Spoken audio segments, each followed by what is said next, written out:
I know what you want. You want to see the movie.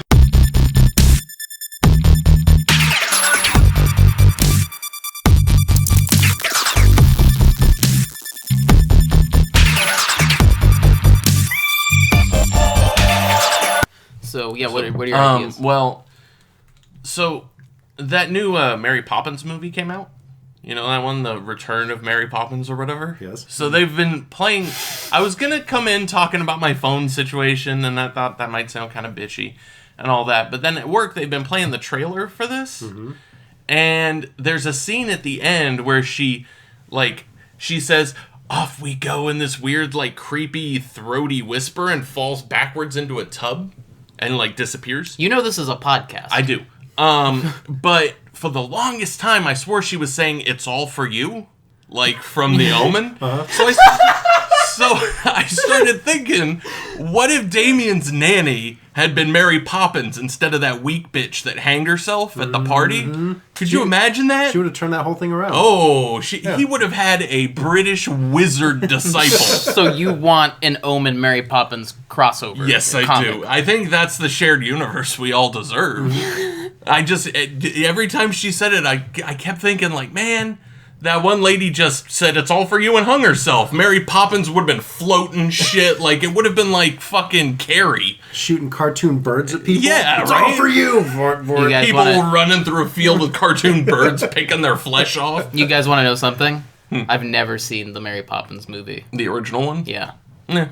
I mean, all I know is that she floats upward on an umbrella, right? Yeah, Am I getting that right? Is that a thing that happens when you're Mary Poppins? She also gaslights the fuck out of those kids at the end of the movie. Because the kids are like, all this shit happened. She's like, what are you talking about? That never happened. I gotta go. Goodbye. And it's like, wait, you have any idea what you just did to those kids? So the sequel is just those kids in a mental institution. What's weird is it's the kids as adults. And then Mary Poppins comes back and she hasn't changed. And they're all like, what the fuck is happening? You haven't aged. You gaslighted us when you like, the movie should really be the parents' mental breakdown of this magic person coming back into their life. You're selling me on this sequel that hasn't happened. Yeah, no. The sequel they have, it just looks like a retread of the first one. But if they had really gotten into the psychology of her breaking these children, it would have been good. Would have been interesting. Just turns out she's this schizophrenic woman who comes in off the street. Yeah. I'm a wizard. Now follow me through my adventures. All right, ma'am, you step through this door here, please. Thank you. It's actually all just the kids making these things up to hide the abuse from their brain. Turns out that's the Hello Kitty backstory, which I didn't know.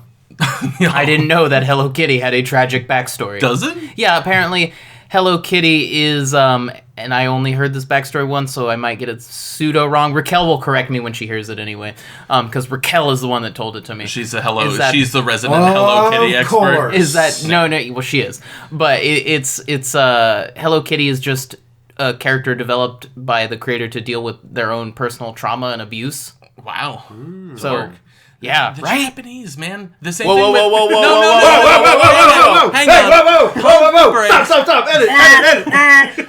Pump the brakes. I'm just Racist saying. alert. Speaking of which... Do you know the background behind some of the Pokemon that are in the games and shit? Holy shit, dude. They are dark. Is Pikachu a sex offender? There's one that they highly imply is a sex offender. There's one that's just a couple balloons with like a face on it, and its backstory is it goes around kidnapping children. Like that shit is dark. But they dress it up like a kid's thing, just like Hello Kitty. I wasn't being racist. It's just a thing they do. Nick, you did say like the Japanese man. They do. The way my grandpa would say. To be fair, you start off a lot of sentences with the Japanese. And I'm gone for a few episodes, and I hear that apparently you guys think I'm at a Tiki Torch rally, and that's not true. You're the one here throwing around N-words and saying things like the Japanese. I said nothing about that. As far as I'm concerned, you both have thrown around the N-word. You're the one. Hold on. You're the one Brandon, going to your all-right rallies and your polo shirts with your tiki torches I was literally, while I'm here glow warming your bed. I was at Tokidoki with Raquel, okay? Wow, That sounds fake and very... That is a lie. Sounds fake. That's a lie, because she was here with us. Well, then who did I go to Tokidoki with to get macaroons and a cute mug for Donica? I have Probably no idea. a Raquel-sized little kitty doll, whatever. Wow. Well, you would have workshopped that one, Brandon. What does a stroke feel like? I think we're witnessing one. I think I just had one. He just goes, I smell oranges, and falls on the table. And they're just mad that he got my microphone all wet with his sweat and blood and... Good start. All right, well, speaking about sweat and blood... Right. Speaking of racist, there's a present here. There is a present here. Everybody, shut the fuck up. You did it again! You derailed my transition again. I've been gone for like 2 episodes. I come back, and you're just derailing me. Speaking of sweat... The king is back, everybody! That's He's right. saying it as though that's new. Like we didn't derail all of his... Well, me specifically. Speaking of sweat and blood, welcome back to the Real Obscure podcast. And I just want everybody to know that it's time to crack open some tasty libations, my mans, because we're talking about Judgment Night for this episode. But before we get into frame by frame of Emilio Estevez's sweaty face, I notice there's a gift on the table. There is a gift. Megan sent down a little present for Anthony. There is a gift. She asked your shirt size, and you gave a smarmy answer. I don't know why you guys just don't understand that I'm Megan's favorite. I get it. Everyone understands it. Okay. Just so everybody is aware, the tag says to a young John Oates, because Anthony looks exactly like a young John Oates. Sure. And it says, love a small Irish person, because my girlfriend is very small and very Irish. And this gift is packed in a very cute little plaid bag with lavender and pink wrappings. Tissues. Tissue wrappings. Ooh, girl! Yeah? I'm assuming there was nothing else in the bag before I... I just throw it, right? Oh, this is adorable.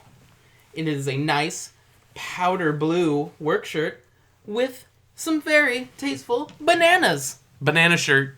Oh, hell yeah. Yeah. And now Nick and I have cute matching shirts, which we'll wear together when we're done recording this episode. Thank you, Megan. This is adorable. I'm fucking wearing this. Yeah. Like, right after this podcast. Cool. Where were you guys at when you found this? Fucking Walmart. This came from Walmart? Yeah. Anthony's like, this came from Walmart? Throws it aside. No, thank you. I just didn't realize that I should be getting my no, they got some nice shirts there. That's a weird name for a vintage boutique. Fuck you. I mean, that was pretty good. That was good. But awesome. I'm pretty sure the big corporate has that copyrighted. I love that Megan has contributed to my Zazzy shirt collection. Yes. All right. Oh, and I have to point out, she also got me this shirt. Hell yeah. The neon vintage Ultimate Warrior shirt that I'm currently wearing. Yeah, so what are you complaining about? I'm not complaining. I just heard you complain. This was a birthday present. That's a just because you're you present. Those are the best kind, my friend. Hate you. I hate both of you. Good, we're off to a great start. Oh, it's been a minute, guys. Yeah, we're talking Judgment Night. Mm-hmm. And, I'm glad we never have to mention necromantic on this podcast ever again. What? Did you... I'm sorry, did you not find my interview informative? No, I did. It's we got the 2 episodes out of the way. We got the interview done. We're done with it. Done with it. We're going to wash our hands. There can't be any more movies. No.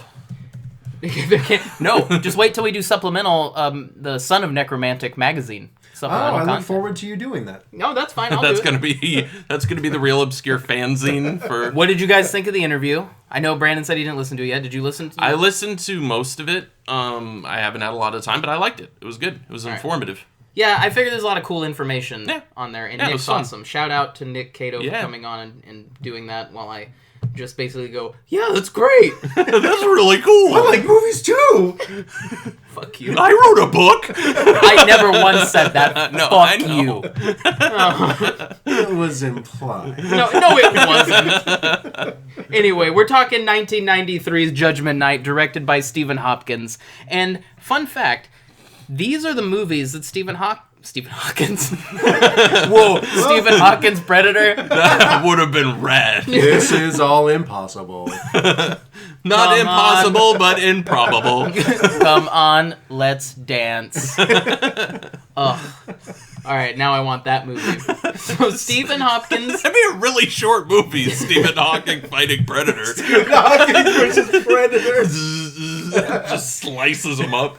I feel like you're underestimating the Predator's kind of game sense. I think he would just leave Stephen Hawkins.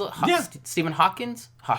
Hawkins. Is this a stroke? Yes. I'm the only one not having a stroke. Who the fuck saw that coming? Group stroke. Wait, we didn't do our names. We didn't introduce ourselves. Shit. Sorry, I got distracted by this bitchin' shirt and the fact that I pulled a line from a movie to open the episode with. Anyway, I'm Anthony Razorman Trevino. I'm Brandon talking by Freeze. And I'm Nick Rock of Ages. So Stephen Hopkins this is his filmography, you guys, and I didn't even connect any of these films until I looked it up. So Stephen Hopkins has directed. He was the assistant director on Highlander. He then went on to direct Dangerous Game, A Nightmare on Elm Street 5: The Dream Child, which everybody should know by now is probably the most troubled Nightmare on Elm Street in terms of production. Oh yeah. I want the Skip Inspector script that's supposed to be like a Kubrick movie and not the garbage that we got. He's also... It's a boy! God, that movie's terrible. Yeah. That's a pretty spot-on Freddy impression, that was Brandon. good. Good job. Thank you. You got the right cadence. So when they finally do a Nightmare on Elm Street animated series, I feel like you should submit your reel. Yeah, I'll have to warm up my bitch. That's my my way into the impression. Yeah. Oh, it's just you standing in the bathroom. Bitch. Welcome to prep. Welcome to prep. No. Welcome to prep. No. Come on, Freddy. I'm just waiting for our roommate to come in and go, Brandon, are you auditioning to be a game show host? Yes. And then you just say, yeah, bitch. And then There it is. There it is. There it goes. Nailed I got it. Yeah. Nailed it. 1990s Predator 2, which I'm not gonna lie, I love Predator. I love Predator, but I think I might like Predator 2 more. Yeah. I think I like Predator 2 more than 1. Blown Away, The Ghost in the Darkness, Lost in Space, Tube Tales, Under Suspicion, The Reaping, and Race. Now, as we get towards the tail end of that filmography, the movies that I'm familiar with kind of drop off. I think everything after Lost in Space I haven't seen. No. But guys, I had no idea the same director of Judgment Night directed Predator 2. Yeah. I didn't either. And when you find that out, you can really see the parallels between the two. Kind of the gritty cityscape stuff. A lot of wet asphalt. Yeah. Yeah. A lot of sweat. Yeah. Sweat! Welcome back to the Welcome back. I honestly feel like the episodes I'm not on are probably a little bit better. I think Raquel replaced me. Dodged a bullet there. The greatest joke Raquel ever told. He's also directed 3 episodes of my favorite show of all time, Tales from the Crypt. Same here. Sadly, it does not tell me which 3 episodes of I'd Tales be from the Crypt interested to he's find directed. out which ones it is, because I'm not sure. It doesn't say, but... Fuck you, Wikipedia. Fuck you, Wikipedia, because that's how dedicated we are to this research. I just have it up. Google search Yeah. Wikipedia. And so, that's what we're talking, Judgment Night. And Nick, do you want to start us off, or do you want me to... You can pave the way. We can dive right in. You guys... I'm wondering when I should go on my rant that I discussed earlier. Does it... well, hold on. Does it have to do with a certain part of the movie? No, it doesn't have to do with the movie at all. Save it for the end. Okay. This movie opens on this dripping suburban slow motion tapestry of just. I'm pretty sure this is. It looks like Glendale or Burbank, but the movie takes place in L.A. But I'm pretty sure they shot most of it in Chicago. Okay. Well, doesn't it take place in Chicago? They shot does it? They shot it in L.A. They shot it in L.A., but it's supposed to be in Chicago? I think so. Yeah. Because there's Okay. trivia that comes up. At one point when they're driving through the streets, they drive by Patty's Pub from It's Always okay. Sunny. The sign and everything is there. Okay. But that's actually in L.A., even though it's supposed to be in Philadelphia. Oh, okay. So they're not in L.A. Got it. Yeah. I don't know why it took me forever to figure that out. But, so this dripping suburban slow-mo tapestry of just stuff happening. It's a world that is such a 90s world to me. Yeah. I can't picture this world now where it's 5, 6 o'clock, everybody in the neighborhood's getting home from work, we're walking our dogs, we're hanging out with our kids, we're pulling our rad-ass red Corvettes slow motion up to the curb. It's the busiest suburban street I've ever seen. Absolutely. Like, there's so many fucking people out on this street, and I don't know if that's they overcrowded the scene, or if that's really how things were in the early 90s. I don't remember. Like, was everybody outside their houses all the time in the early 90s? It was a simpler time. It was. The early 90s. It was a simpler time. And if I may take a moment to not talk about Judgment Night at all, Okay. but to voice a frustrating concern or a frustrating thing I found about the new Pet Sematary movie, was the fact that they never take the opportunity to play with the idea of the world we live in now and the people who grew up in it conflicting with those types of characters that Stephen King writes, who are very like down to earth, homey blue collar people who were like, I just want to be your friend. And I just felt like it was a missed opportunity to play off of that. No. Anyway, that's my unsolicited Pet Sematary opinion in the Side middle of note. a completely different movie. All right. All right, Pet Sematary 2. Better than Pet Sematary 1 because it has Clancy Brown. Yes. So we pull our red Corvettes up to the curb. We get out of our red Corvette, and who gets out of this red Corvette but one stylish young Cuba Gooding Jr. Yeah. And I don't know if I've ever pulled up to one of your guys' houses, you know, at the end of a work day and just start hitting on your neighbors. Yeah. I mean, Maybe. I might have. I don't know what happens before you come in. It'd be in that same like brown leather jacket. Yeah. Or, it's like a varsity. Letterman's, It's a varsity yeah, 'cause jacket. that comes up but later. then you'd be very concerned about why is Anthony walking around the neighborhood wearing a varsity jacket. He never played a sport. That's fair. That's fair. I Except believe for the sport of that pussy. Woo! I have my Letterman's jacket from high school for speech. wow. That's where I'm at. Wow. Speech and drama. Thank you. Thank you. Well, good job, big boy. Yep. Nick, all man rock. Yep. Got that lead in Taming of the Shrew, son. You try doing Taming of the Shrew with a southern accent. It's not easy. I want to believe like your high school reunion, somebody that only kind of like barely knew comes up to you and is like, "Hey man, I noticed you have that Letterman jacket. What string did you play in football? Is that a thing? Is that a football term? I think it is. Okay. I don't know why you're looking at me. I think strings. Brandon, is you were in- string football or baseball? Brandon, you were in football for a semester of high school. Were you? Oh, fuck. I just go. And now we have to kill you for being a jock. My string was dramatic interpretation in state speech tournaments where I did American Psycho to make people very uncomfortable. Yeah, we've already been over this. You're the fucking proto edgelord. Oh yeah, I did that scene in the book where he kills the kid at the zoo. Oh, judges did not like me. Yeah, I bet you felt like your dick was huge. Oh, man. I'm gonna blow these squares mine. I was rock hard. I'm tearing the face off your facade, man. Yep. That was me. Oh, no wonder we were insufferable as teenagers. No wonder you two were insufferable as teenagers. Speaking of insufferable teenagers, I was walking the dog with my friend, and Brandon... We've got so far off track. We're not even on the movie anymore. No one cares. I just want to tell this story on air because Nick hasn't heard it. Okay. We're walking the dog, and these two teenagers roll up on us. And anytime two teenagers roll up on you in a car, I'm immediately like, what do they want? Are they gonna take my lunch money? And this kid goes, excuse me, do you know where Grossmont is? And I said, what Grossmont Center, the high school, the college. Yeah. Which one, Hospital. dude? Hospital. Grossmont's Gross pretty- pants. Gross pants. I don't got any gross mouth, but I got some gross pants for you. Oh, yeah. My name is Gross Pants. Grossmont's a pretty common name around these parts. My name's so. Les Gross Pants. And so I say all that, and the guy goes, the college, and I start saying, okay, so turn around. He goes, the mall, and then I start to explain where the mall is, and he goes, ah, and then they drove away. What? What happened? Nothing.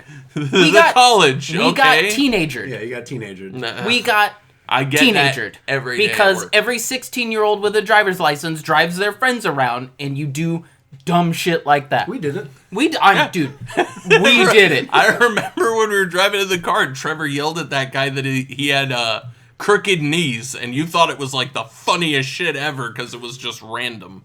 You don't remember that? The one time you laughed at Trevor? We were riding in the car and he yelled out the window, "You got crooked knees!" And the guy was like, "What?" And you just started rolling. Not even offended, just like, what? Yeah, he was just really confused. Don't remember that. No, I don't remember that at all. Interesting. Yeah, I remember us being on the freeway throwing jelly beans at cars. I remember that. Like a bunch of assholes.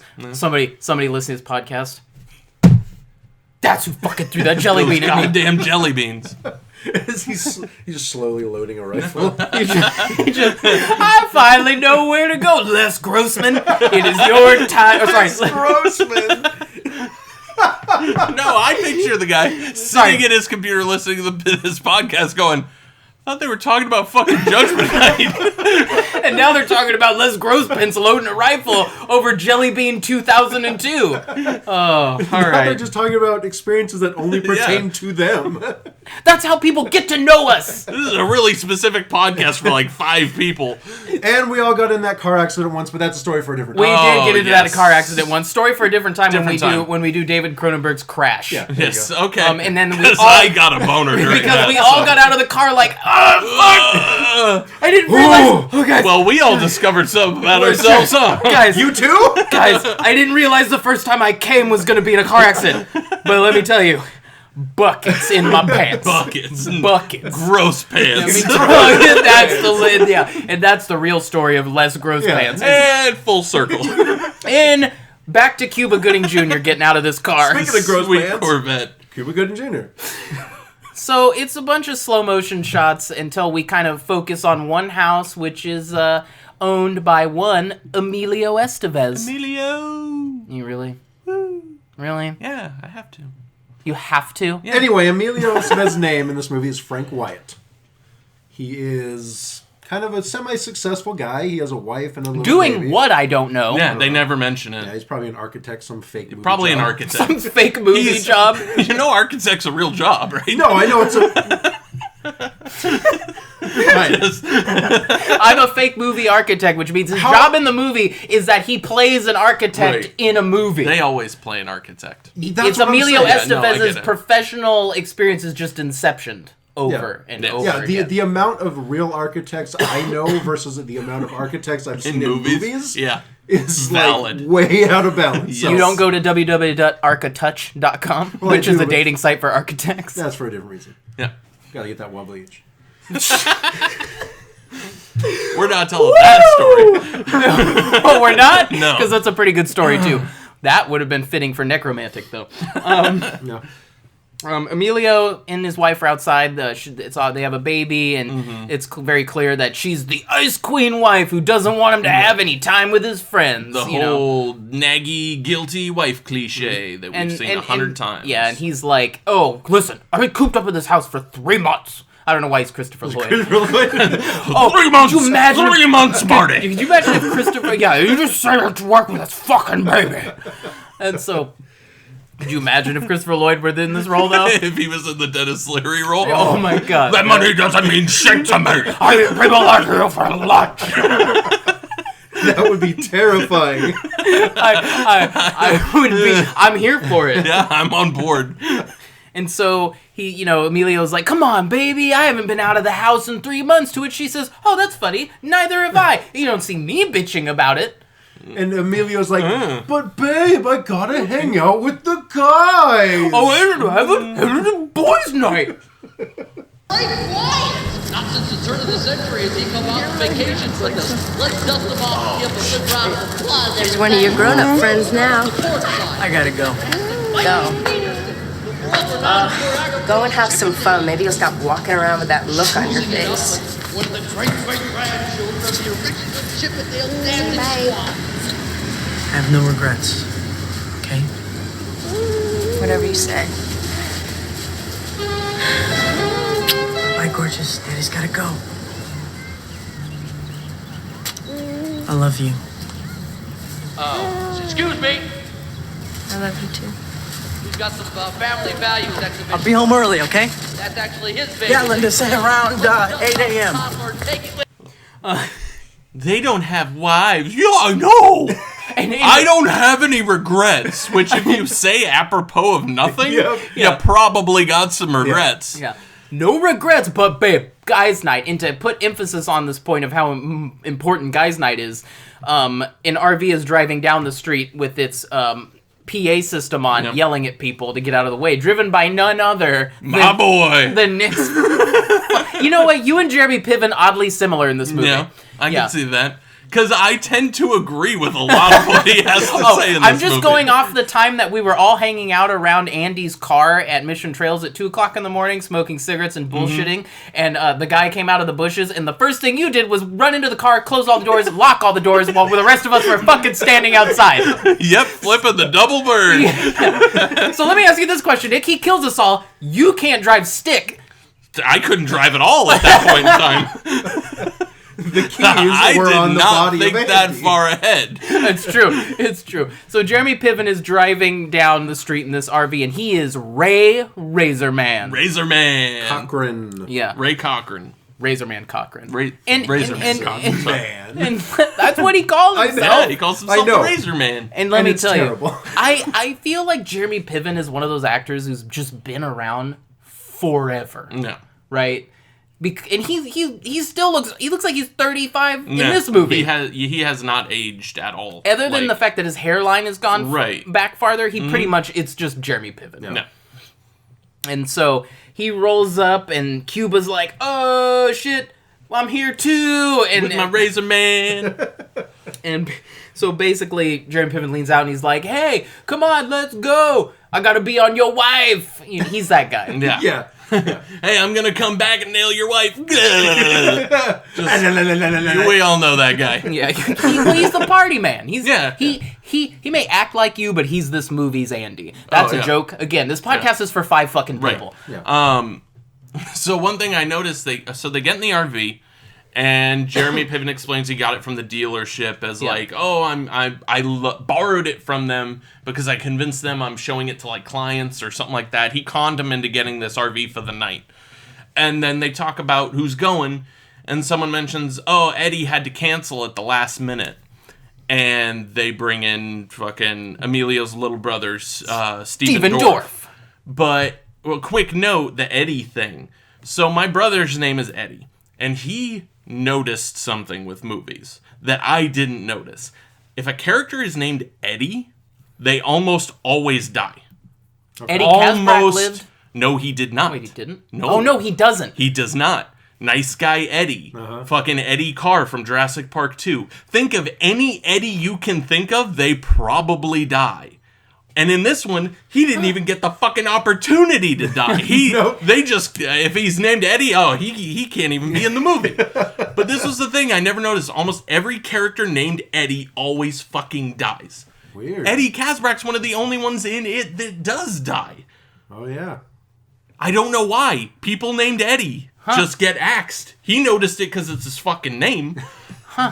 Weird, right? Yeah. Yeah, I can't think Almost of any time I think of an Eddie, it's someone that's died in a movie. Interesting little thing to think about, real obscure listeners. Real obscure That will listener. haunt you, because anytime I see an Eddie in a movie, I go, that guy's toast. Yeah. That might be a fun social media thing. Yeah. Just see if we can find some Eddies that don't get... Yeah. Yeah. We Killed. can have a in memoriam wall of Eddie. Yeah, there we go. I like that. That's pretty funny. Let's do that. That's good. I'm on board. And when they're on the RV and kind of talking, they all seem like they hate each other. Yeah. I don't know. I think I get the impression that they've been friends for a long time. Yeah. Yeah. It seems like they hate Jeremy Piven. Oh yeah, with good reason. But they hate fucking Steven Dorff too.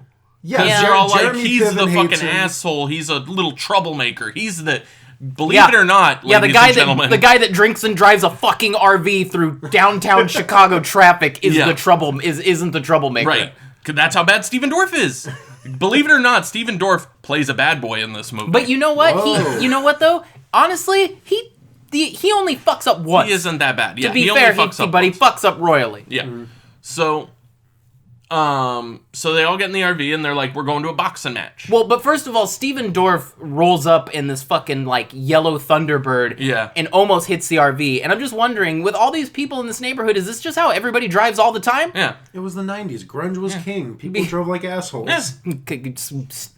Michael Stipe was losing his religion. Yep. It's just where we were, I'm man. just saying, Everything smelled like Teen Spirit. I'm just saying, after a long work day, I don't know if we need to be blowing through these neighborhoods with all these people wandering around like it's Halloween at 6 p.m. He's blasting down that freeway, singing that Interstate Love song. You know, you can't. You gotta. Shit. Well, that's because at heart he's only a Stone Temple Pilot. You know, just staring up at that black hole sun, thinking about what it all means. Well, it's because that week he fell on a black day. Oh, right, yeah. And he had him running with the spoon. Well, Brandon, you always run into a spoon man when you're dancing with Mr. Brownstone. That's true. And when you run into a Mr. Brownstone, that's a real super unknown situation. To be fair, though, I fucked it up because I think Appetite came out in the 80s. Fuck! God damn it! I almost threw out that he was driving because he's like that because he's an all-star, but then I realized that was late 90s. So I mean, it would have still it would have worked. Okay, I was just in awe at the back and forth here. No, it's great. Okay. I took it off course because fuck, Appetite for Destruction's a late 80s I fucked it up. God, we were on a roll. Sorry. All right, so Judgment Night. They're on the RV. And they're going to the boxing match, and they're driving. They're like Jeremy Piven's like, we're not missing any of this fight. And then of course, smash cut to them watching it in the RV. Yeah, because they're stuck in traffic, and they have a little back and forth with this guy in a truck. Well, because Jeremy Piven's like trying to get over. They're like, fuck it, we'll get off course and just take like the back way. It would be the equivalent if you know the neighborhoods well, you can get off any freeway and get somewhere else, right? And so he's trying to get over, and the guy in the truck is like, fuck you, man. And Steven Dorff, for a bad boy, is handling this situation very politely. He rolls when he's like, hey man, would you mind moving over? And the guy's like, fuck you, wait your turn, brah. And this turns into a whole thing where, you know, they get out and Dorff gets out to fight him. And that's supposed to be him being the bad boy, but you're right, he was very polite. And then the guy was like, fuck you, and he's like, well, now I'm going to knock your fucking teeth out. So I don't know if that's really being a bad boy as much as just standing up for yourself. Well, it's classic 90s bad boy. Yeah, that's true. And this is where we get kind of a hint at Emilio Estevez's background. Kind of. We never... Go ahead. Right. We never know fully what his background is, but we get little glimpses of, like, he used to be, like, this guy who would fight anyone. He used to be a big badass. Yeah. Well, that's his arc in the movie, is he was a big fighter, but now he's a pacifist and he's a family man. Yeah. Oh, shit. Nick. And then we also get a little love hint. Our sexy shine. I know, right? Ew, sexy shine. Hey, Nick. So the elevator's door's open. It's not blood coming out. When Brandon came down the hallway to my bedroom, you had to look up with that bear outfit on, and then I leaned up like, well, Brandon, what's going on? And then in my blue robe, just perfect Shelley Duvall. Sorry, Nick. I'll be the Danny Torrance to your Scatman Carruthers. What? Wait, isn't that Scatman? Yeah, that's Scatman. Wait, they suck each other's dicks in that movie, right? Wait, no. Whoa, no. Oh, well, I thought we were talking about sucking dick. Judgment Night.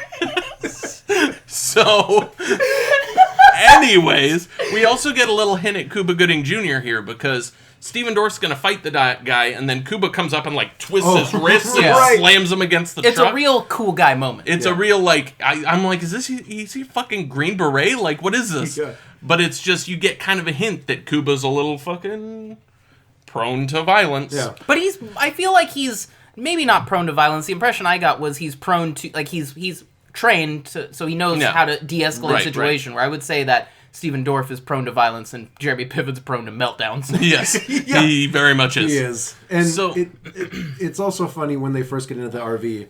Like, they're all messing. There's this huge tape deck and a stereo and an NES and a little light gun.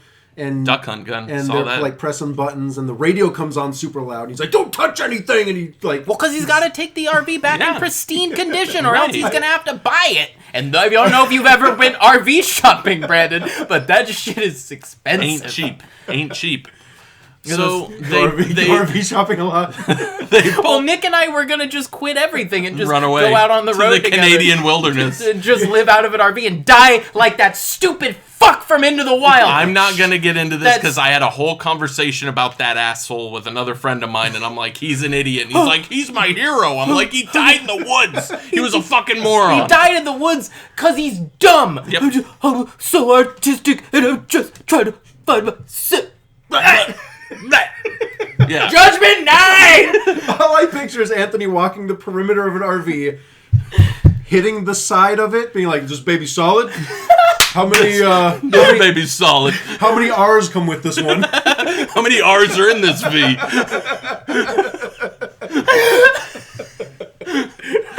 So Looks like a pretty solid base. How many horses are in this? So they pull the RV out. Let me see. What's the bed like? Because man in an RV is a traveling man. You know the thing about traveling men. We like to Jerk off a lot. We fuck a lot. put a brick on the accelerator, a club in the steering In the wheel. back with your legs up. Just like That's my kink. Is I park the RV really far from the edge of a mountain, and then I take my pants off. I throw the brick onto the accelerator. I run back. I jerk off as fast as I can. And if I finish before I get to it, and if I finish in time before it goes over the edge of the cliff, I finish and I run to the front and I hit the brakes and I'm like, oh, now this is living. this is living. This is man in his base. I'm living. I came in. I almost died. Fucking apex predator. And then you fall asleep. Just Behind with the my wheel. head against the steering wheel, so I just Immediately pass out. Eventually, Cuts to a wide shot of an RV on a cliff edge. Just, and so eventually, when a cop drives by, that's all they see. what, you covered in cum, passed out behind the wheel of an RV. With the RV just dipping over the lip of the mountain. So Judgment Night. So they back the RV up. Like, this is all gold, but I love this movie. Hang on. So they back the RV up on the freeway he goes onto the shoulder and backs all the way up to the off-ramp and then gets off, and he's gonna find another route to the stadium using the side streets. Right. Well, this was a bad area to get off because it's all shady and there's homeless people. There's everywhere. homeless people, Yeah. so it must be a terrible. bad neighborhood. It looks like you're gonna see the Warriors running around in the background. And actually, their RV tooling through this area reminded me exactly of that scene in The Warriors, Yeah. where they get chased by the guys in the bus. the bus. Yeah. Oh, I fucking love the Warriors. Yeah. I love the Warriors. God, the And this had a very Warriors feel. Well, So they pull up to this group of homeless people, and they're like, "We got to figure out where we are. We're lost. So just get their attention." He's like, "Don't get their attention. They're homeless people." Yeah, Jeremy Piven having another meltdown. yeah, having a meltdown. Eventually, Cuba grabs the walkie thing from him and is like, "Hey, we're blah blah blah blah blah," and the guys are like, "What's going on, man?" And they I'm pretend to pull a homeless. gun out that is just a can of beer, and they drive off. It's a very dumb suburban idiot moment. Important thing though, because when the homeless guy reaches in his jacket pretending to pull out a gun, Jeremy Piven pulls out the bottom drawer of the RV and there's a big ass gun at the bottom of the drawer that he reaches for. And then it winds up being a beer, so they don't need the gun, but they're all like, "Oh, but now we you've know- got a big yeah. fucking gun. It's Chekhov's gun in the first act. It's it's gonna show up. Razor's gun. Razor's gun. Razor Man's Oh, gun. I thought it was Chekhov's RV. Oh, you're thinking of Jackoff, sorry. Yes. That's your thing.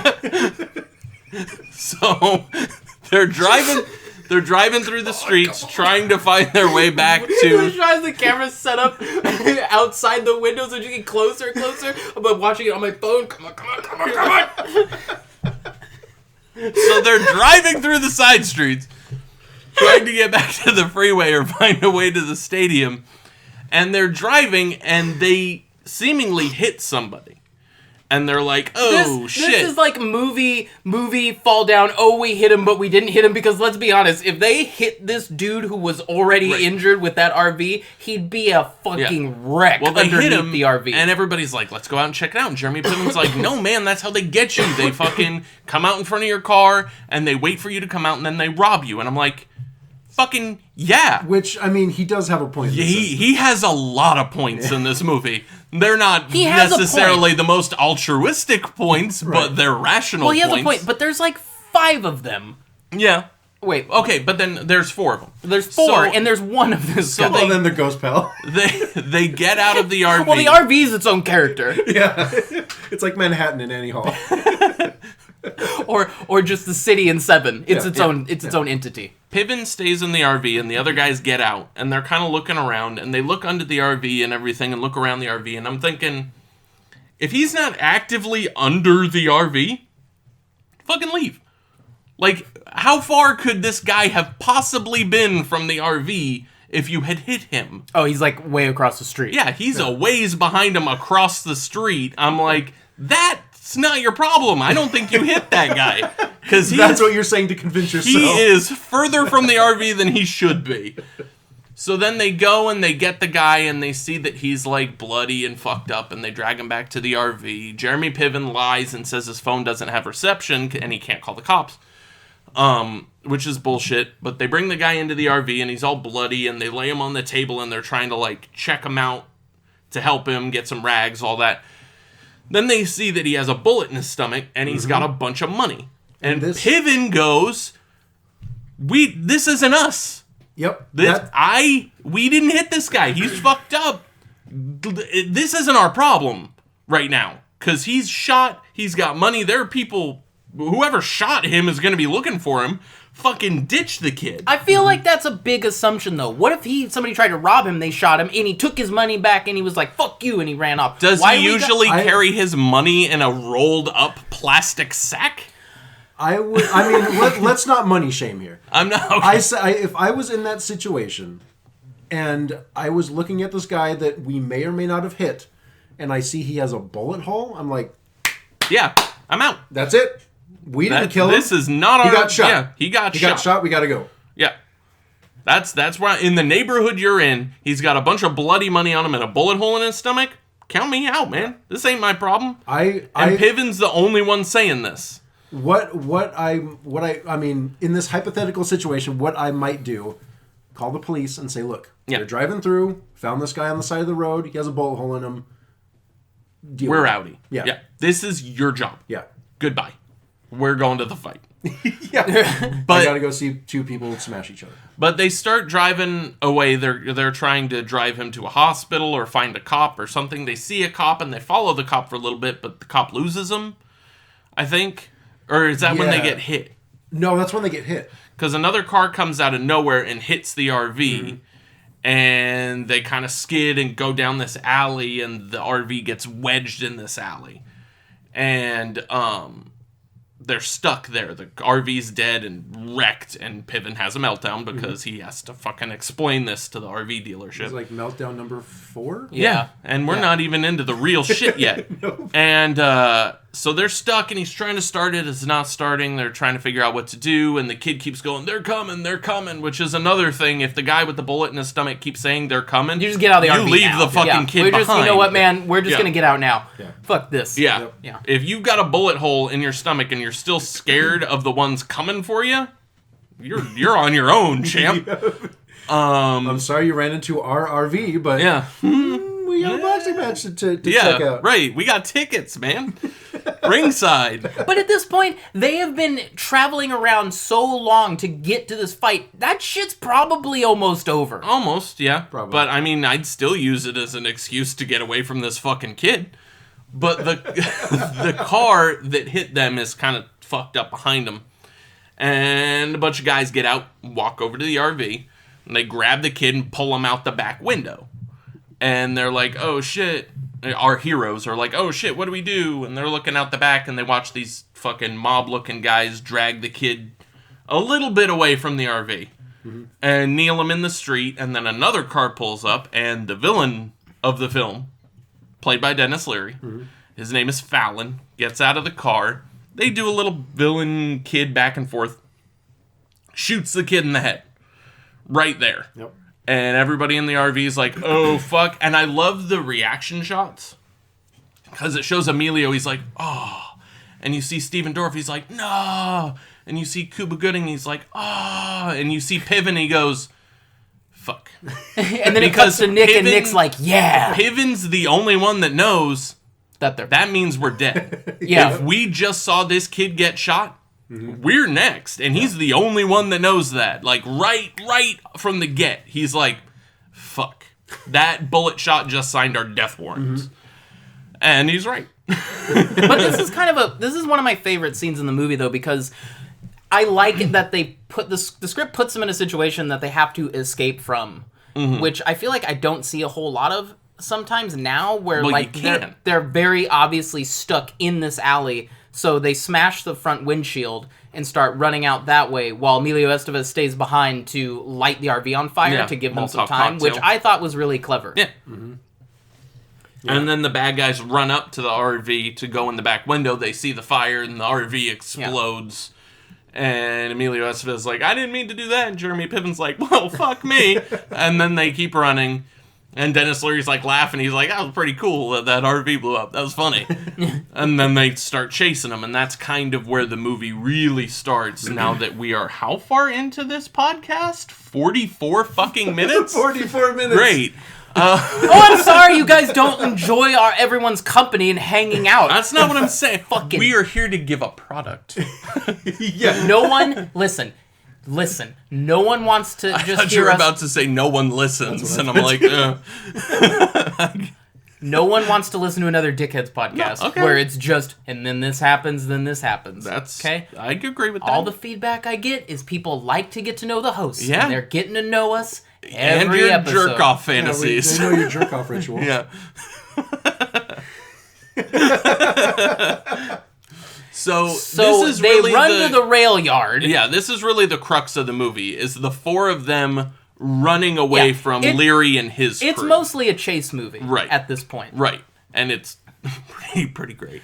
Well, they end up running into this rail yard, which is just abandoned, right? Well, not totally. Not completely. It's inhabited. I'm getting there. All right. Go ahead, Brandon. I guess abandoned means a different thing to you. It looks abandoned. Then they get into the train car and realize, oh shit, there's a bunch of Les Gross Pants in here. Yeah, a bunch of violent hobos. A whole pack of Les Gross Pants. Yeah. I'm a college graduate. I used to play college ball. I ain't got my jacket no more. It's too bad. Somebody stole it. You know, I had great hands, man. They used to see me. Go up wide, but hey, what are you doing? I go out wide, man. I could have been Walter Payton. Sure you could. This guy played too many games without a helmet. What, you think I'm funny or something, man, huh? Who you think you are, coming down here wearing that jacket and calling me a liar? Cause I'm a goddamn college bastard!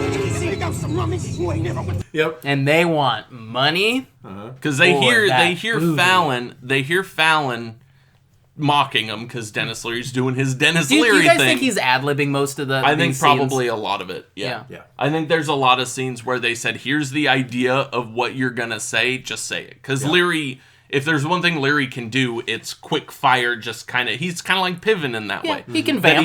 he just rips. Yeah. So I think not that always he was just very good. Yeah, it depends. I mean, it's Dennis Leary, so what are you going to do? Depends on your... We'll get to the end at the end if I have time now. No, I heard that. So, Hasn't been riding that shtick for his entire career. So he's doing his mocking thing, and the homeless group in the car with our heroes is like, hey, we could just fucking start making noise. Maybe they'd reward us for turning you guys over. So they start paying off the homeless people, like, here's my, jacket, here's my wallet, whatever. And when Emilio hands over the wallet, I'm like, take your goddamn ID out. That's the first thing I thought when he hands over that wallet, take your fucking ID out. And I don't know why people don't do this. Well, I think if you're in that situation, you hand a wallet over and you go to take something out, the person taking the wallet from It's like, what do you do? No, leave that. Yeah. But I think that it's weird because they all start giving them different things. Yeah. Where Watches Jeremy Piven and- gives him the watch and his ring. No, he keeps the ring Does because he that keep comes the up ring? later. I That's don't know later. what these goddamn He Les Gross gives pants took. He gives the watch, and then there's the mentally disturbed homeless guy. I'm a college graduate. I'm a college graduate. And everybody, even the other homeless guys are like, shut the fuck up. Yeah, they're like, keep it quiet. And then he goes up to Cuba Gooding and sees this fucking varsity jacket. He's like, oh, I used to have a varsity jacket like that. I'm a college graduate. And he starts getting all heated. And Cuba's like, that's nice. He's like, you don't believe me. You think I'm a liar. And he starts screaming, I'm a college graduate. And everybody's like, shut the fuck up. And Piven's like, how do we get him to shut the fuck up? Like, what do we have to do? And then, of course, Leary and his cronies hear this.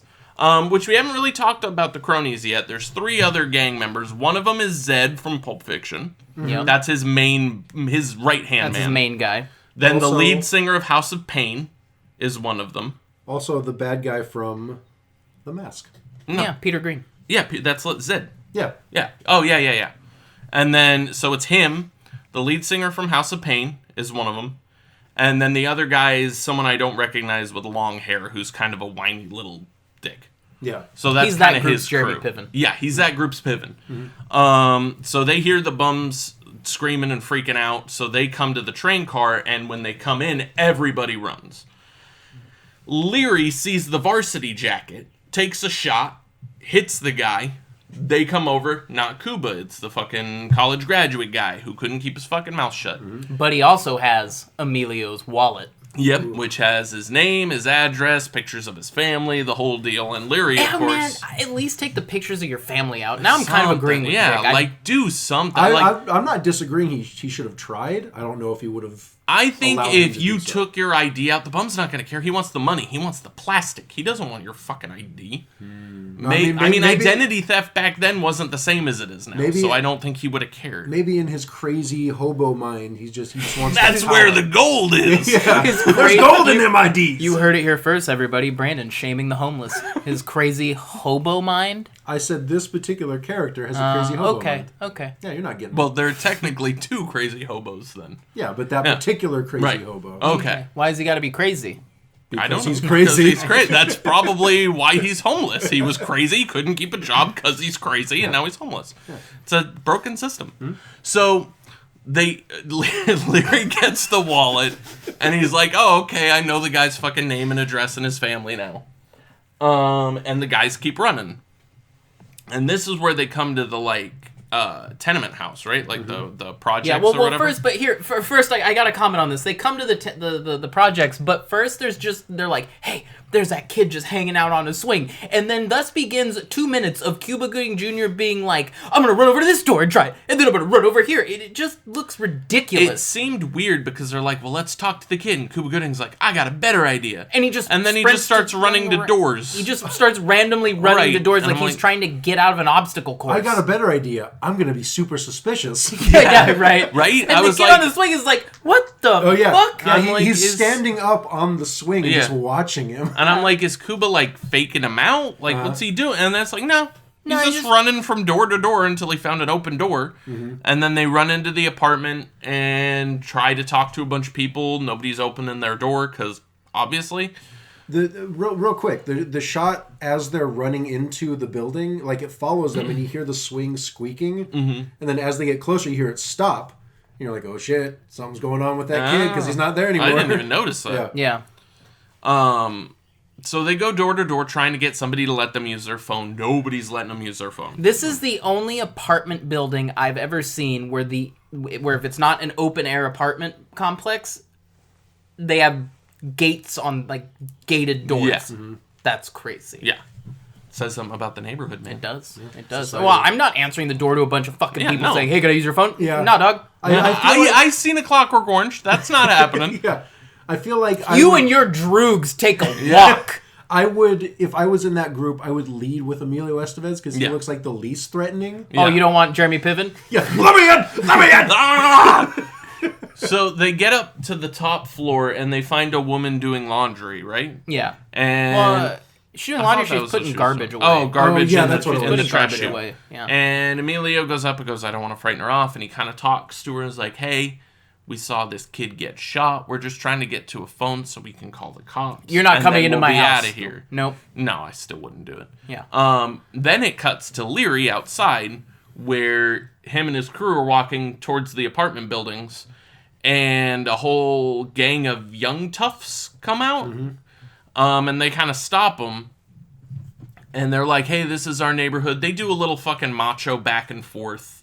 Yeah, he kind of takes him aside. Leary takes him aside and says, hey. The lead guy. Yeah, he says, hey, if I disrespected you in front of your boys, then you look like a piece of shit, right? Right. That's what these guys did to me. They disrespected me in front of my boys. So like- here, take this money and tell me where they went. And he's like, there's blood on it. He goes, you ever find money that doesn't have blood on it? Take this money. Tell me where they went. There's another good line where he's like, if you came and took my money, I would that would be disrespectful. Now you can't take my money, and he like hands it over to him, but you could take my money. Right. Like Yeah. you're not going to take this. Well, because forcefully, no, but he had the money out, and the kid goes, "If I want your money, I just take it." And That's Dennis right. Leary goes, "You can't take my money, Yeah, but you can take my money." yeah, And it's like, oh shit, Leary's. yeah. This ain't his first fucking rodeo. Like Yeah. you can tell that his character is entrenched in this kind of gangster lifestyle. Yeah. Like mob gangster lifestyle. yeah. And the kid takes the money and tells them where they went. So they're up in the apartment. Our heroes are up in the apartment. And they call the cops. 17 minutes, nobody's there. And Piven's like, what the fuck? Why are they not here? And they're like, look where you are. The cops are not going to come here. And he goes, the fuck they won't. And he picks up the phone and he Pivens it. And he's like, I'm calling the cops right now. And I'm assuming he's going to say he's rich and white and they're going to come save him. And the phone's dead. We're sorry. The number you have called is cannot unavailable. people- 911 is a joke in your town. Oh, shit. And the people in the apartment are like, they're here. They cut the phones. Get the fuck out. Get out Like, now. they're here. You need to leave now. And they're going floor to floor. Just shooting locks off doors. Oh yeah, they are going Storming, to find them. yeah.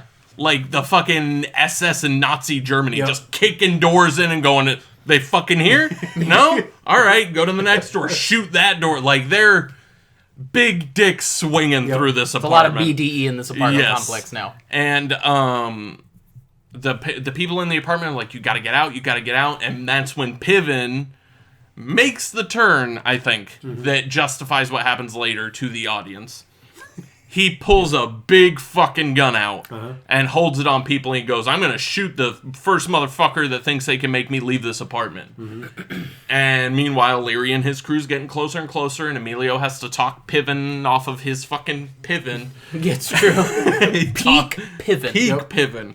Talks him down, gets the gun from him, and they all leave. And the people that own the apartment go, hey, go up to the roof. There's a way that the gang kids go from rooftop to rooftop. And they're like, okay, so they go up to the roof. And Leary's following them. They get to the roof and they see it's like two ladders duct taped together across these two roofs. Well, yeah, like- it's meant with to like- hold up kids. Yeah. Like you know. plywood for stability Right. in the middle. Oh, Did you do it, Brandon? nope, I couldn't. Brandon's like, I'm gonna stay behind. I'll talk to him. Yeah, I'll negotiate. I think I'd try. I'd do it. I'd do it. I think. And I hate heights. I just wouldn't look. Heights I'd look don't bother I would me. just look at Kuba's ebony chiseled face his gorgeous and face. just yeah. go. He's a young, good-looking "Oh." Cuba Gooding Jr. I'm in like, this I'm movie. just going across. I'm just eye contact, bro. Keep those fucking milk I duds am- right here. I am coming to take a bite out of that Yeah, chocolate. I'm going there. I'm not. Just don't look down. You'll be fine. Fine-ish. So they jump down, and Piven, you can tell, is starting to get kind of skittery because they have to go from an upper level of the roof to a lower level, and all the other guys jump down, and Piven's kind of like, Okay, do it. like, I can't fucking do it. And Yeah. Emilio's like, just shimmy down the pipe, man. You'll be fine. We used to do this shit all the time. And Piven's like, okay, I'll go down the pipe. And he goes down, and they're on the lower part of the roof. And Kuba goes across. Dorf goes across. And then it's Emilio and Piven. And Piven's like, dude, go. And Emilio's like, no, you go, because if I go, you're not going to come. He goes, I'm going to come. I'm going to follow you. Just go. And then Emilio gets across. Piven immediately knocks those ladders down. He's like, nope, I'm not coming across. Which I guess is kind of noble.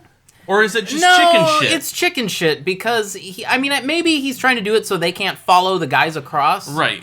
But he is so confident in how cocky he is that he really believes this bullshit that he's going to live through this moment. Because he says, I'm going to negotiate with them. Negotiating between him and 4 other guys that are trying to kill him. Yeah.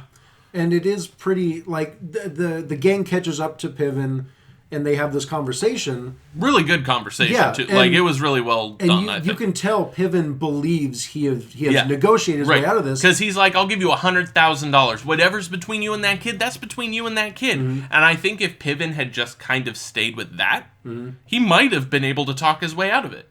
If he had just been like, if he had given Leary the speech that Leary gave the gang kid, if he had given him that speech, if he had been like, that's your business, man, I got nothing to do with that. I don't give a fuck. That kid fucked you. Whatever happened to him, he had it coming.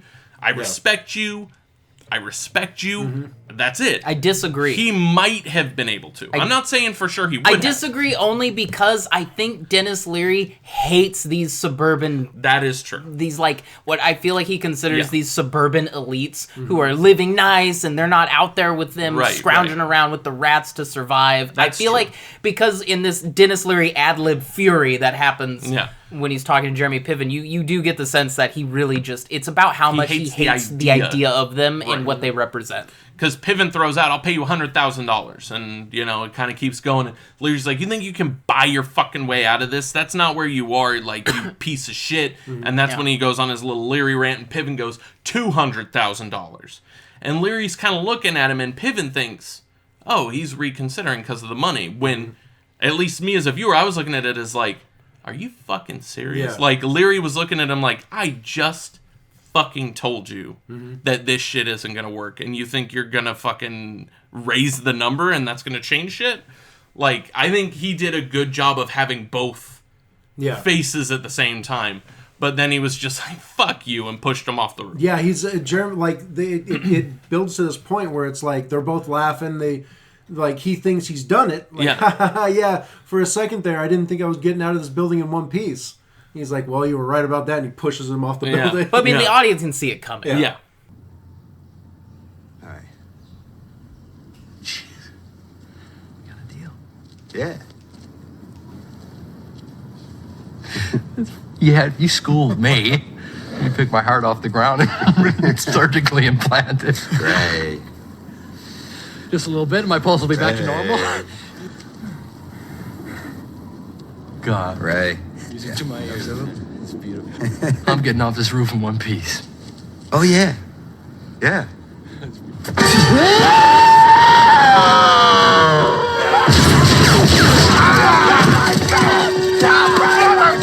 Jesus. And, like, Piven falls and lands on the ladder and is all fucking broken on the street below. So, first death from our heroes. And Cuba comes out and starts shooting at him. Yeah. With Piven's gun. And they all dive behind the wall, and they're like, oh shit, they got a gun. We didn't know they had a gun. This has changed a little bit. So, the heroes fucking run out of that building, and Leary and his crew go to the bottom of their building and give chase. And this is where they wind up across the street, right? In that building that's, like, abandoned, and Steven Dorff's talking about how fucking scared he is. Yeah. That's after Piven falls, right? So they go to this building, and they're upstairs, and they're watching the streets to see if they come out. And, Steven Dorff is like, oh, I'm fucking scared. And Emilio's like, I'm scared too, but you gotta, tough it out. And this is kind of when we start seeing Cuba start to get a little wonky. He keeps calling Emilio boss and trying to be like a gun-toting hero. Yeah. He's kind of snapped a little bit. And they're looking out on the street, and they see a bus come by. And Emilio's like, you're not going to believe this. And they run down to the street, and they start running after the bus. And they're like, let us in, let us in. The bus driver's like, no fucking way. No fucking way. And the bus just keeps going. And I've had that happen here in San Diego. So I don't know what they were thinking. I'm like, if you're not at that bus stop when the bus stops, you're not getting on that bus. Yeah. So they're They running just after kept it. running after the bus till they finally reached civilization. Right. Civilization in They're- quotes. They're running after the bus, and the bus just takes off, and it leaves them in the middle of the street stranded. And then they go down into the sewer, right? Mm-hmm. They open a grate, and they climb down this ladder, and It they're kind at of the... turns into the Goonies a little Yeah, a bit. little bit. I got a Goonies vibe. They're at the bottom of this ladder, and Dennis Leary shows up at the grate up top. He's like, "Hey, ladies," and he starts shooting down into the grate, just hoping to hit something. And the guys run off up the sewer pipe into the sewer proper. Mm-hmm. And, they do a whole, which pipe do we take? Where do we go? They find one. They go down like a little water slide pipe that is very Goonies. Yeah. First thing I thought of. So then they get down into the sewer. And Leary's crew's following them and all this, and they do a little chase through the sewers, and Cuba's like, "We gotta make a stand, man, like this is where we stand." And he grabs a pipe and he tosses a pipe to Emilio and to Steven Dorff, and Emilio picks up like a big chunk of wood, like a big gnarly branch. And they're like, "We're gonna stand here in this fucking cistern area." And they each take an opening and they just kind of wait for them to show up. So anybody else want to take the reins And for a little bit? this is when we get Peter Green, the guy from Pulp Fiction in the mask. He kind of sneaks in, and he sees Cuba there, like he's sneaking up on him. But thank God, our Lord and Savior Emilio Estevez comes and smashes this guy with a piece of wood. I thought Steven Dorff ran up on him. No, what happens Steven is... Dorff freezes, Yeah, right? Steven Dorff, who's been kind of touted as the bad boy of the movie, he bitches out. Yeah. He bitches out a little bit. He just can't do it, and so Emilio jumps in and saves the day. He knocks the guy in the face, and they have this kind of... I wish I could remember the dialogue. It's a pretty good back and forth between them and Peter Green. It's that bad guy thing of the come cliche. on, you've never killed anyone. You That's don't know what it's maybe my favorite scene in the movie. And then Cuba fucking shoots Yep. him. without hesitation. Yeah, just the puts guy is one- like, "Have you ever shot somebody? Look me in the face. Yeah. You're not going to shoot me, Cuba." Yeah. Boom! Just Yeah. right in the chest. Yeah, like, just- not a Yep. minute's Yeah. And I'm like, thank you. Because Yeah. I've Yeah. seen so many movies where they're like, "You're not going to shoot me. You can't shoot me." Yeah. You've And then never they just shot-" set the and gun then they down. just take the gun. Yeah. Nope. Yeah. Cuba shoots Cuba. his motherfucker right in the chest. Cuba's been through some shit, Yeah. and he has to vent. Yes. It's true. I just, and then so he's like, "This, we did it. I crossed that barrier and I Yeah. shot the guy, which means we're ready We're to ready kill to the do rest this." of them." And Yeah. Emilio Estevez and Steven Dorff are like, "Oh, you know what? We're gonna go." We're going to run And again. Cuba Gooding Jr.'s like, "The fuck? I just killed a guy. You're just gonna fucking leave? Yeah, he's We're like- supposed to make a stand." He's like, "This shit's changed. What if- we got one of them. What if- Now it's even playing field. We can take these guys." And I kind of agree with I Cuba. agree with him 100%. What if after he shot the guy, Emilio and Steven Dorff are like, "We got a boxing match to go to." Oh my god! And then Cuba's like, "That shit ended 3 hours ago." Yeah, but we got these tickets. We got these tickets. This isn't really our thing. But he's like, "We got to make a stand," and they're like, "No, we're gonna go. Like, what is this? If you want to die a hero in the sewers alone, you do it." I'm like, that's not even really what it's about. Like, you got to make a stand at some point, and then they just kind of leave, and they wind up at some grocery store. But before that, Well, whole hold on, scene you guys. starts. Yeah. So Dennis Leary and the remaining two guys show up, and they find his right hand man's dead. And what is the guy? One of the guys is just The long-haired antagonizing. whiny guy. Yeah, he's he like, keeps "Man, bitching and bitching. You really think we're gonna catch them?" they He's just like, killed your boy." "Well, have you ever heard about protecting your own?" And Yeah. that's when Leary That's is it. like, He's just like shit talking this guy right to his face. Yeah. This guy deserves to die. Yeah. No, Leary- he deserved to get drowned. elbows that motherfucker in the face, grabs his head, holds it underwater, goes into a Dennis Leary round about people that just keep whining and yap, yap, and it's like a jet engine in your head and they don't shut up, and then the singer of House of Pain is like, "I don't think that guy's getting up." Yeah. And What a graceful way to die, though, Yeah. drowned in sewer water. By your boss. And this is good acting on Leary's part. Is he's done ranting, he kind of snaps back into it, and he's like, "Oh, he's dead. Oh. Fuck. Uh-oh. Whoops. All All right. right. Well, They'll just assume. You know what? Yes. No. They'll just assume those guys did it. those guys. Oh, Which those guys? guys. Which guys? What guys? Oh, you're gonna sit here and tell me that those two didn't look at each other and go, just blame it on the black guy? No. Oh. That's No, I did not exactly. take Whoa! that at all. Whoa! Are you kidding me? I did not. Two white bad guys. Fuck you. Thought did not cross my mind. Two white Chicagoan bad guys? Yeah. Come on. Yeah. Yeah. Okay. Come I might on. be on board They now. definitely would have said that. But you're right in that scene. That was really good on Leary's part, where you can see the moment where he's like, oh, like fuck, I just drowned that guy when I lost my temper. And then they leave the sewer and follow him, and then the three remaining heroes wind up outside this supermarket. Well, it's a supermarket with a Kinda. million other things inside of it. Yeah, it's a really weird. It's a supermarket. It's a restaurant. They sell wind chimes. It's like a department store, like it looks like a mom and pop department store, which is kind of weird. Yeah. But they throw the trash can through the window. The alarm starts going off. Right. And I had forgotten, but now I'm Yeah. back. And they're just smashing things. Yeah, trying they're to get like, the all cops' right, attention. hey. At first, I was like, what is happening? Come and then get security, us. Security, who are apparently strapped. Yeah. Strapped security that are just having none of their And shit. what the security guards come in with guns drawn, and Emilio's like, "Uh-oh, I guess we're in trouble." Because this is what they've been wanting the Yeah. whole fucking night. Although it really doesn't work out. No, it doesn't. Nope. Because they have guns on him, and then the real asshole turns to the quiet security guard and goes, "Hey, go call the cops. I'll keep the gun on him here and keep him in place." And then quiet security guard goes upstairs, goes to call the cops. He gets fucking knife in the back, phone cord cut. Leary's behind him, just stabbed him like it's like when fucking what's his name in Lord of the Rings gets stabbed in the back, and he's just like, ugh, and then dead. I don't remember who it was. Wormtongue? I don't know. I've never seen one. All right. I saw all those movies a total of one time. Okay. So, To which apparently my girlfriend called me a horror elitist because I was complaining about Peter Jackson's earlier movies being better than his fantasy. well, that's just film. true. That's just true. Right? Yeah. I'm not going to get into that rant because it'll be another fucking tangent that goes 6.5 into jerking hours. off to bad taste. So, Come on, Meet the Feebles is more Jack yeah, material. that's true. So, he gets killed, and then the security guard's yelling at him, stay where you are, blah, blah, blah, blah. And they're like, okay, we don't give a fuck.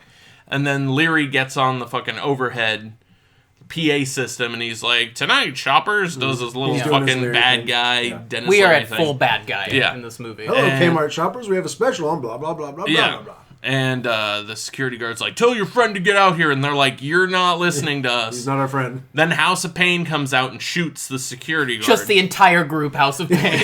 They all come out. Pack it up, pack it in, bitch. Oh shit, when did Robert Englund join House of Pain?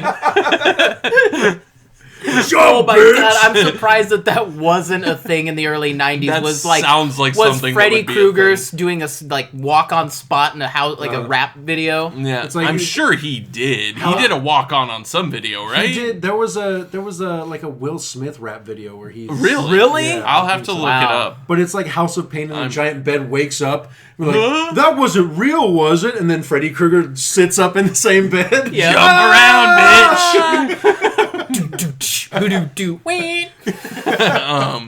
So he shoots the security guard, and the other guys are like, "Oh fuck!" and they start running.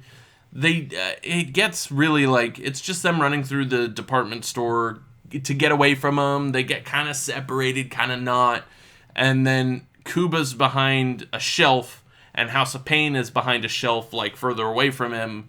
And they both have guns, and Emilio and Steven Dorff are by an elevator. And Cuba's like, go, I'm gonna fucking hold him off. And Emilio's like, fuck you, you're not doing that. And he goes, no, I'm doing it. And then they kind of... And he's like, well, one of us has to act like a man. Yeah. It's just a fight over who gets to have a bigger dick in this moment. he says, and it was kind of a neat little moment. He looks at him, he goes, go, you got a family. I got you. And then he fucking goes out into the department store, and they have kind of it was a nice little moment. And they have a showdown, him and House of Pain, and they kind of just stand at each other and just boom, boom, boom. I just want Brandon to be like, go, you have a family. And to be like, no, you got me. No, don't leave me. You've got me. You should want to live. I'm awesome. I have sassy shirts. Donica, she was wrong about Peter Jackson.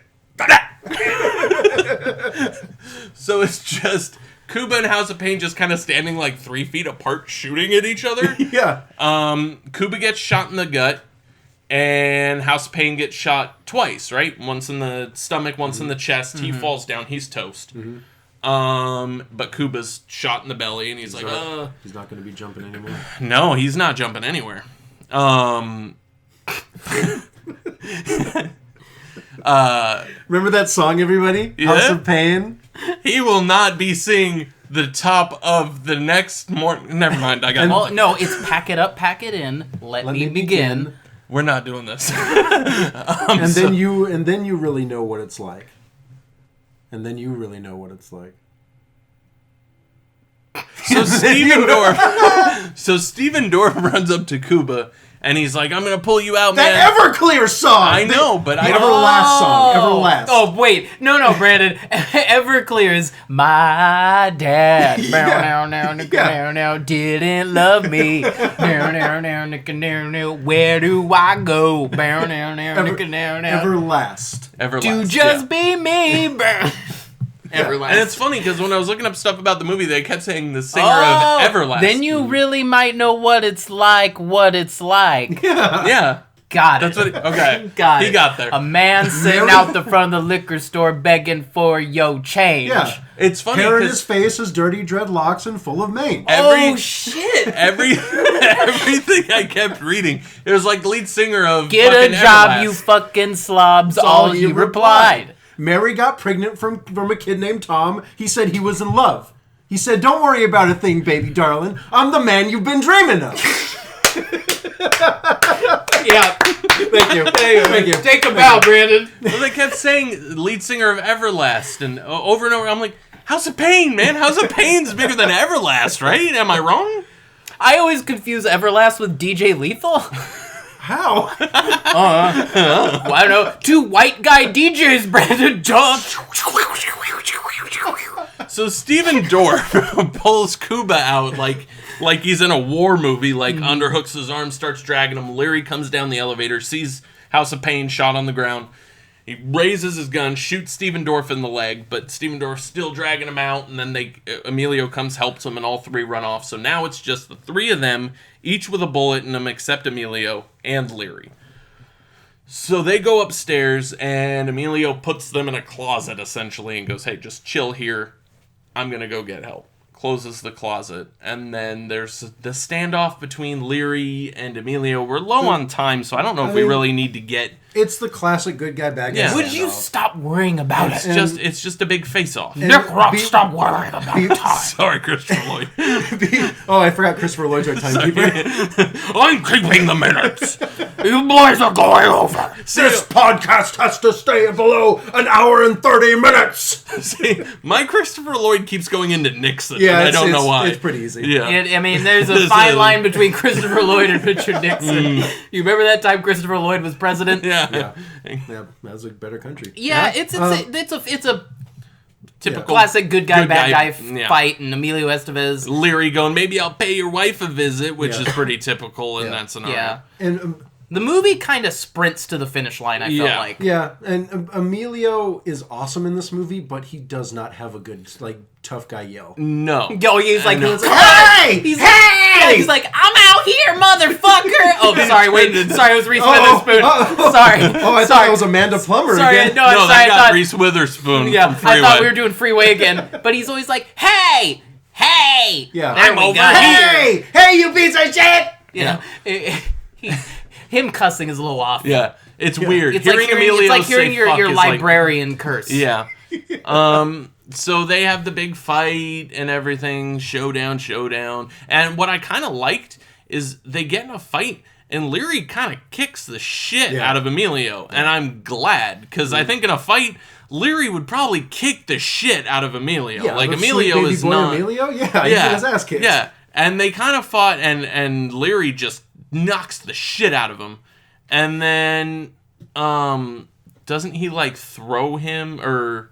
I'm trying to remember how he winds up hanging off that ledge. Well, because what happens is Emilio ends up, like, hitting the fucking cheat code for God mode for a moment. Yeah. And he's all, bah, bah, bah, bah, bah, and we start seeing... because Leary said the thing about you're not going to watch your daughter grow up. I know your address, blah, blah, blah. And then Emilio's turns into a fucking full-fledged because it's like, That's- I'm not fighting for me, I'm fighting for my family. That's what he needs to Hulk out. Right. Yeah. Where it's That's like, his Popeye spinach. Yeah, he hulks out, knocks Leary into the railing, and it which breaks. which breaks, and then like a idiot, Yeah. he's like, Leary's like, hey, help me. Yeah, and it's not like help me. It's like, help me, man. Come on. Come on, I'm going to fall. Come on, Fucking help me. Indy does like a Yeah. chump. Yeah. Emilio Like a runs chump. over and grabs Hey. Like a chump. Hey. So Emilio runs over and grabs his arm to keep him from falling, and Leary's like, you dipshit. Yeah. Like, you're coming with me now. You fucking idiot. Yeah, he's like, fucking God, you are moron." stupid. And then, they kind of struggle, and Emilio winds up, Knocking him breaking. down. Yeah, and he falls, gets wrapped up in this, like, banner thing, and crashes down the stairs. Yeah. Fuck, it was pretty rough. Yeah. Like, that Yeah. looked like a real fall. Yeah. And that's the end of Leary. And that's just kind of it. Yeah, the next scene is them all getting carted out by the EMTs and the cops, and We hear the inevitable, like, Cuba getting wheeled away on a gurney. And Is he being gonna like, be all his, right? His vital signs are normal. He should be fine. So Yeah. so he's all good. Yeah, he's good. And then he's like, I got tickets to the Bears game. And then Emilio goes up to his brother. He goes, hey, Cuba got you tickets to the Bears game. And then I'm not camera- crazy anymore. and then the camera just follows Emilio from the back, walking out, and the movie's over. Yeah. Oh! Credits What's so funny is that he's following Emilio on the gurney, and he's like, "Hey man, yeah, we're gonna get you better. We're going to that Bears game." And then the Cuba cart continues, but Emilio walks Cuba cart. ahead. Yeah. He walks ahead to Steven Dorff on a gurney. Yeah. So it's like he's just like, "Oh, I got to get in this scene now." Yeah. He runs up. I want there to be a food truck called the Cuba Cart. It's all food based off of Cuba Gooding Jr. movies. he just had one come out last month called Bayou Caviar, so that worked. Oh, I'm trying. The O.J. Simpson splash. Yeah. He was really good in that. Did you watch it? Yeah, I did. He was good. Judgment Night. Yeah, so Judgment Night. So that's the movie. Credits roll. Credits roll. Show me the mayonnaise. Just a. Show me the mayonnaise melt. Okay. We made it till the end of the episode We did. before somebody made a vomit noise. That is true. Good for us. So that's Proud of us. so that's Judgment Night. Nick, did you like it? Would you recommend it? Why do you think it's obscure? Should I do my rant first? Oh or should shit, we- I forgot you had a Okay. rant. All right. And this Wait. might get cut. I don't know.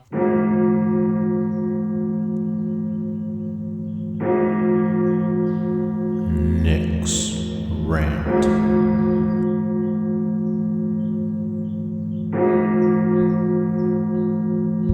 All right, so I just have to vent about Leary a little bit because I have a few passions in my life. Movies, subgenre horror. Why are you laughing at passions? I just want to believe I one do. of your passions is Dennis Leary.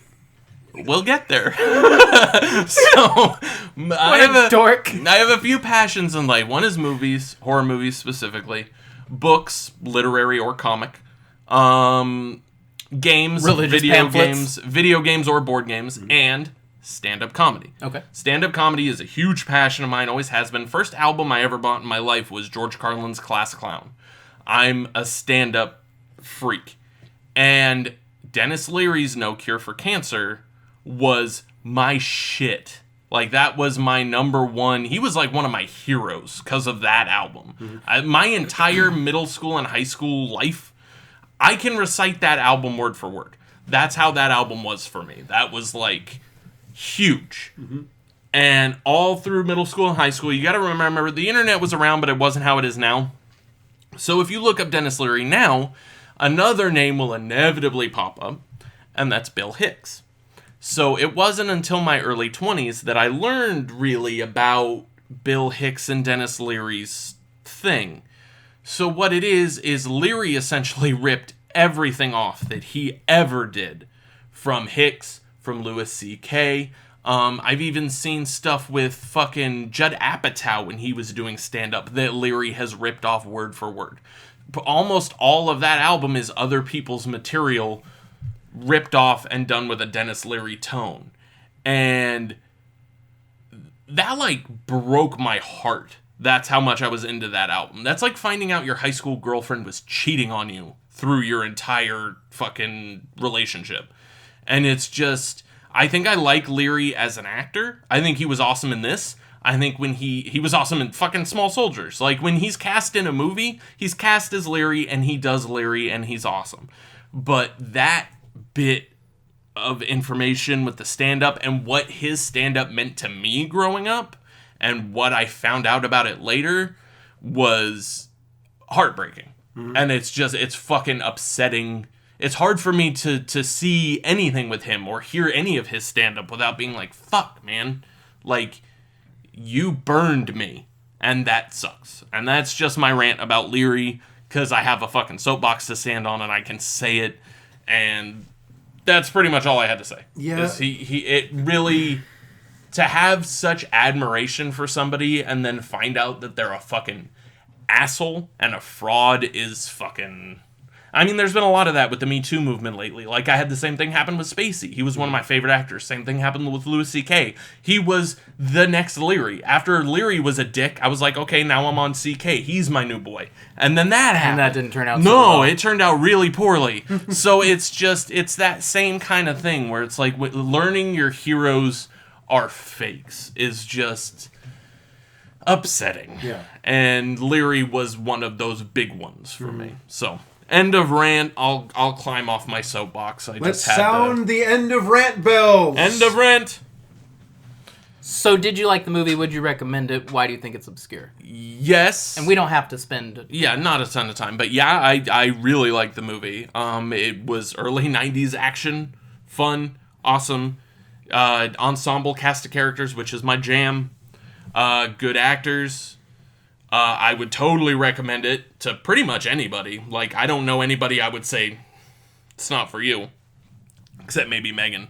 But she's seen it, and she said she liked it. So, it's, it's just a fun, awesome action movie that I don't know why is it obscure? I have no fucking idea why this movie is obscure. No clue. Because I had never even heard of it until Anthony sent me the trailer. And the second I saw it, this is the kind of movie I feel we made this podcast for. Awesome movies that nobody has ever heard of that just slipped under people's radars. I honestly cannot say why this is obscure. I don't know. Because it's great. And it's just fun. And it has a great cast. And it's awesome. So yeah, see it. Of course. Brandon? Yeah, I had a lot of fun with this movie. It combines two of my favorite genres, which are 90s action and a group of people need to get from one place to one place in a night. Mm-hmm. And it's great. It has sometimes it has kind of cheesy, snappy 90s dialogue, but it fits. And can't really tell why it would be so obscure, because you had Emilio Estevez, who was a big star in the early 90s. You have Stephen Dorff, not Brad Dorff, two different people. Different movie. You have Cuba Gooding Jr., you have Jeremy Piven, you have Dennis Leary. And this was when Leary kind of kicked off. This was 93, mm-hmm. So No Cure for Cancer was 92. Yeah. Like, this was, he was just coming out the gate. And mm-hmm. Emilio was already established, so it's like... I think when it initially came out, I don't know how obscure it was, because the soundtrack was huge. Was it? The soundtrack was a big deal. So I think maybe just it's such a specific period of movie. It's such a 90s movie. It's a very time capsule movie. Yeah. That as kind of time progressed and stuff changed, it just kind of got forgotten. Yeah. Because this movie comes out today, you're done in 10 minutes because someone busts out their cell phone and that's the end of the fucking movie. Like, you couldn't do this movie today. Although they do play with that, because Piven has a cell phone. And it's a good little moment. But I mean, you could circumvent that for an updated script by saying, "Hey, we're having a guys' night. No cell phones, no wives, baby. Yeah. Bro code. Yeah, exactly. Yeah. Done. See, guys, now. Hire the three of us to write the Judgment Night remake. Hire us to write anything or anything. We will do it. We would write a better Child's Play remake than's coming out. I promise you. Oh, I promise you. Oh man, that's a whole other thing that we'll talk about on this podcast when we see it. Yeah. When me and Brandon see it. I'm not going to see it. All right. Even if I was the type of guy to go to movies, I'm not seeing that. You watch movies like my uncle. I know. 3 years after they come out. All right. Did you see that Iron Man's? That was really good. You guys, Iron Man came out 10 years ago. Oh, fuck. Which one? The last one? The first one. First one. 10 years ago. Okay. I love this movie. Mm-hmm. I was blown away that Nick had never heard of it and that you'd never heard of it. I'm sorry I kept this gem from you for so long. I blame you directly. This is a childhood favorite for me. I fucking love Judgment Night. So I would 100% recommend it. I think Brandon covered all the reasons I think it's obscure. I think it is a very distilled 90s movie, and I don't think most people who didn't grow up during that time would have a whole lot of interest in going back and revisiting it, I feel like, but I think you should. I think it's awesome. I fucking love Judgment Night. My only complaint is that I wish that we kind of got more of an understanding of some of the characters' backstories so their arcs actually make a little bit more sense, because they're all just kind of archetypes running away from a bad guy. Other than that, though, it's a fun movie. It's got killer bad guy dialogue. The soundtrack is grossly 90s, and from the guy who directed Predator 2, it still keeps that same visual style that I really like about the 90s. Two things I wanted to comment on real quick. There are a couple shots that he did that I love where it's close up on one person's face and the depth of field with someone in. That's a very 90s shot, and I love that shot. And you mentioned the directing and the aesthetic. And the thing you said about the archetypes, like, I agree with that completely. I feel like if Leary had a little bit, like, we don't really know anything about him. We don't know anything about Emilio. They were archetypes running from archetypes, but it was fun as fuck. Yeah, of course. I'm not saying it's a bad thing. I just would have liked a little bit more depth to some of those characters. And that's it. Judgment Night. Yeah. Unanimous recommendation because it rules. Night! Judgment Yep. Night! All right, and we can't really put any of them in our Justice League because you can't put one without the other. No, They're but a you unit. can You know add what they Dennis are? Leary to our stock of villains. Yeah, he could be in our Legion of Doom, but He's I also like the think Lex the Luthor. good guys. He's definitely in our Legion of The Doom. good guys are like the Alpha Flight. Yeah. They're their own team off kind of to the the side. ancillary, having their own little adventure. They're like the Lone Horsemen Yeah. on X-Files. Or, sorry, Lone Gunmen. Lone Excuse Gunman. me. Yeah. Okay, I like that. Yeah. All right. We Gentlemen. did good here. Gentlemen, I'm happy to be back. Yeah. It's Do been we have a minute. anything else before we head out? No, I don't think so. Before I hit the old dusty trail? I mean, just, you guys stop being so racist. Jesus Christ. All right. Well, I'm Anthony Trevino. You can follow me on Instagram at AnthonyT697 or Twitter with the same handle. I'm Brandon Freese, Talking Pie, Esquire.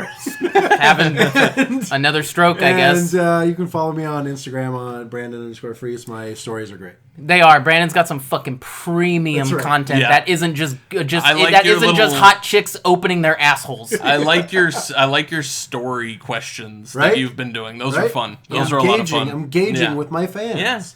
I'm not engaging. Actually, your a little Instagram's bit. pretty good. I'm getting there.